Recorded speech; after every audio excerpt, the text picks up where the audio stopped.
in ya so in ma tafiyar ne sai ta yi. Ka fa sani ba nan gaba fa za fa mu iya mutuwa mu bar su.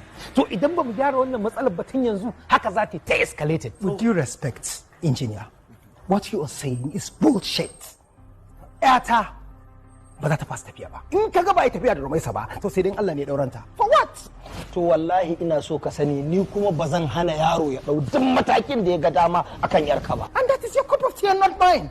Bari in gaya maka ni kuma duk matakin da Fahad zai dauka wallahi akan yarka ba zan hana shi ba. Ina so ka sani. Abin yayi yawa da Allah, rainin hankalin yayi yawa. Akan sa ka fara aure? Ba a yi kan bari yara biyu. Kan yara. Dan yarka ta aure ya ta. Yanzu please let him be. Ku bata mun lokaci unnecessarily. Na ga muku ba sai gurin nan. Wai na sai ba kana ganin mutum no Rabi kar mu bari yara ya zai yara mu bari yara ko shiga tsakani to yara su shiga tsakani ba yayin sai dauka ba no ba yayin sai sani ba Allah sai let me be. Kaga Please doctor, don't get upset. Hello? Okay. To ka bari sai na fito sai mu magana. Yauwa. Fahad ya na ganka da sassafe a gidan nan. Abba na tashi da safe sai na ga sabon Rumaisa. Wai sun kama hanyar Abuja. To sai me? Zauna. Bismillahir Rahmanir Rahim. Shi ne ce bari in zo in faɗa maka. Dan gaskiya Abba kaga.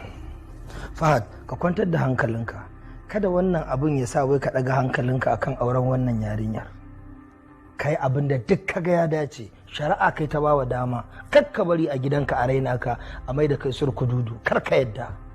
Ka ɗau duk matakin da shari'a ta baka ka ɗauka a kan matarka ba ka yi min laifi ba ka yi daidai.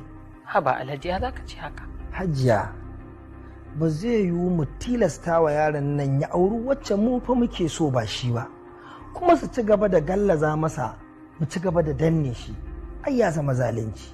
Allah baya zalunci bai da zalunci ba. Ani gaskiya Abba abin da take min ba ma shi yake bata min rai ba amma irin renin da take muku shine babban abin da ba zan iya jurewa. Ai yaya wallahi. To, ai koma mai abin da nake so ka gane shi dai duk abin da za ka kai ka aka same ka da laifi. Amma wannan abu da ta yi ka ɗau mataki na shari'a ba